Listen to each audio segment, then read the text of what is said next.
Breaking news చూస్తున్నాం. YCP హయాంలో తిరుమల తరహాలోనే శ్రీశైలం దేవస్థానంలోనూ భారీ కల్తీ నెయ్యి కుంభకోణం జరిగినట్లు సిట్ విచారణలో వెల్లడైంది. 2022 మే నుంచి 2023 మార్చి వరకు విజయ డైరీని పక్కన పెట్టి సొంత డైరీ లేనటువంటి రాజేష్ కార్పొరేషన్ కాంట్రాక్టుకు కట్టబెట్టారు. అయితే కిలో 489 చొప్పున 3,25,064 కిలోల నెయ్యి కొనుగోలు కోసం 15.89 కోట్లను చెల్లించారు. ఈ సంస్థకు బోలేబాబా డైరీ కల్తీ నెయ్యి సరఫరా చేసినట్లుగా సిట్ గుర్తించింది. తిరుమల తిరుపతి దేవస్థానం కల్తీ నెయ్యి మూలాలను వెతుక్కున్నటువంటి క్రమంలోనే శ్రీశైలం భాగోతం బయటపడింది. నిబంధనలకు విరుద్ధంగా జరిగినటువంటి ఈ టెండర్పై కూటమి ప్రభుత్వం విచారణను వేగవంతం చేసింది.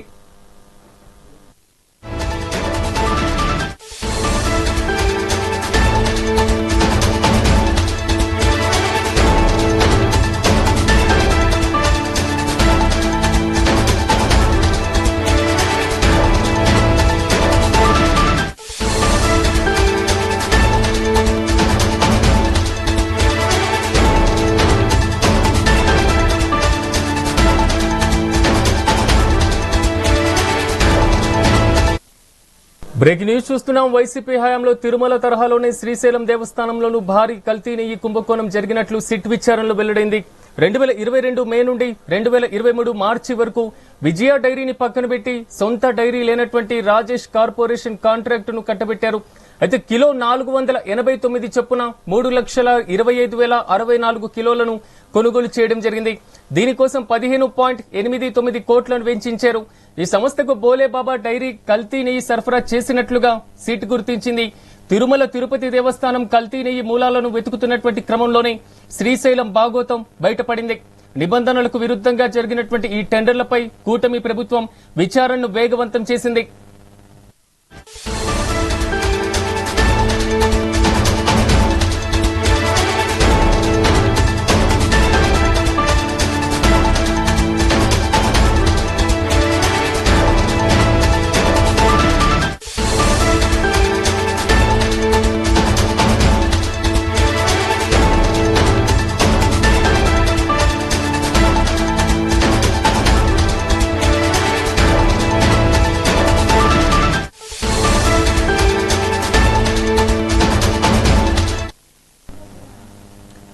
బ్రేకింగ్ న్యూస్ చూస్తున్నాం. వైసీపీ హయాంలో తిరుమల తరహాలోనే శ్రీశైలం దేవస్థానంలోనూ భారీ కల్తీ నెయ్యి కుంభకోణం జరిగినట్లు సిట్ విచారణలో వెల్లడైంది.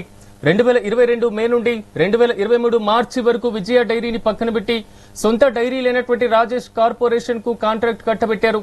కిలో 489 రూపాయల చొప్పున 3,25,064 కిలోల నెయ్యిని కొనుగోలు కోసం 15.89 కోట్లు వెచ్చించారు. ఈ సంస్థకు బోలేబాబా డైరీ కల్తీ నెయ్యి సరఫరా చేసినట్లుగా సిట్ గుర్తించింది. తిరుమల తిరుపతి దేవస్థానం కల్తీ నెయ్యి మూలాలను వెతుకుతున్నటువంటి క్రమంలోనే శ్రీశైలం భాగోతం బయటపడింది. నిబంధనలకు విరుద్ధంగా జరిగినటువంటి ఈ టెండర్లపై కూటమి ప్రభుత్వం విచారణను వేగవంతం చేసింది. ఇక ఇదే అంశానికి సంబంధించి మరింత సమాచారం మా ప్రతినిధి శ్యామ్ అందిస్తారు. శ్యామ్, చెప్పండి, టీటీడీ ఒక్కసారిగా ప్రకంపనలు రేపినటువంటి పరిస్థితి, తాజాగా శ్రీశైలం దేవస్థానంలోనూ కల్తీ నెయ్యి వ్యవహారం మాత్రం బయటకు వస్తున్నటువంటి పరిస్థితి కనబడుతుంది. మొత్తం ఇది విచారణకి సంబంధించిన పూర్తి స్థాయి డీటెయిల్స్ ఏంటి? ప్రధానంగా అష్టాదశ శక్తిపీఠము ద్వాదశ జ్యోతిర్లింగ సర్వక్షేత్రమైన శ్రీశైల మహాక్షేత్రంలో కొలువైన బ్రహ్మరంభ మల్లికార్జున స్వామి వారిను లక్షలాది మందిగా భక్తులు వచ్చి అయితే దర్శిస్తారు. దర్శనానంతరము స్వామివారికి సంబంధించిన ప్రసాదాన్ని అయితే దైవంగా కొలిచి ఆ యొక్క ప్రసాదాన్ని అయితే తీసుకుంటారు. అయితే ఈ ప్రసాదాన్ని లడ్డు ప్రసాదం తయారు చేయడానికి నెయ్యి సంబంధించిన సప్లై సంబంధించి అయితే కల్తీ జరిగినట్టుగా అయితే సిట్ నిర్ధారణ చేసింది. ప్రధానంగా టీటీడీ కల్తీ నెయ్యితోనే ఈ యొక్క శ్రీశైలం సంబంధించిన ఈ యొక్క కల్తీ జరిగినట్టు కూడా సిట్ అయితే నిర్ధారణ చేసింది. ప్రధానంగా 2022 మే నుంచి 2023 మార్చి వరకు అయితే ఈ యొక్క కల్తీ నెయ్యి సప్లై చేసినట్టుగా సిట్ నివేదికలు అయితే బహిర్గతమైంది. ప్రధానంగా ఈ యొక్క అంటే 2022, 2023 మధ్యకు సంబంధించింది అయితే యాక్చువల్ గా విజయ డైరీకి సంబంధించి అయితే ఇప్పుడు రెగ్యులర్ గా ఈ నెయ్యి కాంట్రాక్ట్ అయితే ఇస్తారు. అయితే దాన్ని కాకుండా రాజేష్ కార్పొరేషన్ సంబంధించిన వారికి కాంట్రాక్ట్ దక్కడంతో ఈ యొక్క నెయ్యి సప్లై మాత్రం వారికి దక్కింది. అయితే అసలుకి రాజేష్ కోసం రాజేష్ కార్పొరేషన్ కు సొంత డైరీ లేదని సిట్ మాత్రం గమనించింది. అయితే ఇతను కూడా ఈ యొక్క తిరుమల తిరుపతికి సంబంధించిన ఇక లడ్డు ప్రసాదానికి ఉపయోగించిన నెయ్యి సప్లై చేసిన ఆ బోలే బాబా డైరీకి సంబంధించి అతని ద్వారానే రాజేష్ కార్పొరేషన్ కూడా ఈ నెయ్యిని సప్లై చేసినట్టుగా ఇటు నిర్ధారణ చేసింది. ఈ యొక్క నిర్ధారణ బయటకు వచ్చిన తర్వాత ఒకేసారి శ్రీశైల దేవస్థానం లడ్డుకు సంబంధించి పెద్ద కలకలం అయితే ఎదిగిన పరిస్థితి ఉంది. సుమారుగా 3,25,064 కిలోల నెయ్యినైతే కొనుగోలు చేసినట్టుగా శ్రీశైల దేవస్థానం లెక్కల్లో తెలిసారు. అంతేకాకుండా ఈ వైసీపీ హయాంలో నెయ్యి కోసం అయితే 15,29,00,000 రూపాయలను అయితే చెల్లింపులు చేసినట్టుగా కూడాను ఈ యొక్క సిట్ నివేదిక అయితే బహిర్గతమైంది.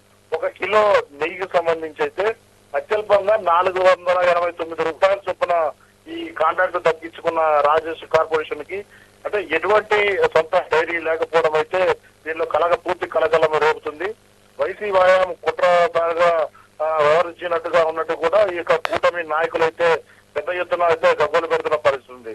అంతేకాకుండా ఇప్పటికే శ్రీశైల తిరుపతి దేవస్థానం సంబంధించి పెద్ద ఎత్తున దుమారం రేగుతున్న పరిస్థితుల్లో ఈ శ్రీశైల దేవస్థానం సంబంధించిన ఈ యొక్క లడ్డు కూడా కల్తీ మాత్రం రాష్ట్రంలో హాట్ టాపిక్, రాష్ట్రమే కాదు దేశమంతా కూడా హాట్ టాపిక్ పరిస్థితి ఉంది. అయితే ఈ సిట్ అంటే ఈ నివేదికలో పూర్తి వివరాలతో పాటు అంటే ప్రభుత్వానికి సమర్పించవలసి ఉంది. ప్రధానంగా ఈ రోజు శ్రీశైల దేవస్థానం సంబంధించి కూడాను ఈ యొక్క అంటే స్వచ్ఛ కార్పొరేషన్ తరఫున ఈ సంబంధించి పట్టాభి రామ్ వచ్చేసి ఇక్కడ ప్రెస్ మీట్ చేయడం జరిగింది.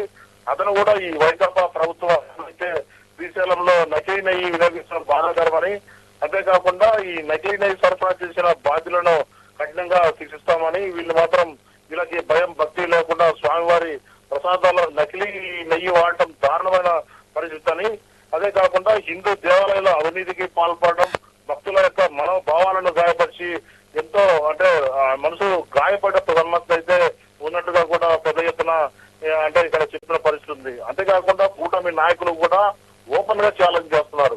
మీరు అక్రమాలకు అవినీతికి పాల్పడుతున్నారు.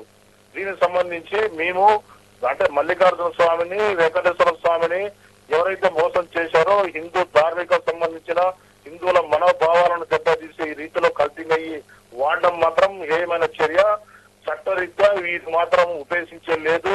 అదేవిధంగా భక్తులకు సంబంధించిన మనోభావాలను దెబ్బతీసిన వారిని కఠినంగా శిక్షిస్తామని నివేదిక మాకు అందగానే ఆ నివేదికను అంటే ఆధారంగా చేసుకొని బాధ్యులను వాటి మాత్రం ఎటువంటి అంటే ఉపేక్షించకుండా వాళ్ళైతే చట్టరీత్యా శిక్షిస్తామని, తప్పనిసరిగా దీనికి సంబంధించిన మూల్యం చెల్లించుకోవడం తప్పదనేసి పూర్తి హెచ్చరిక చేసిన పరిస్థితి ఉంది.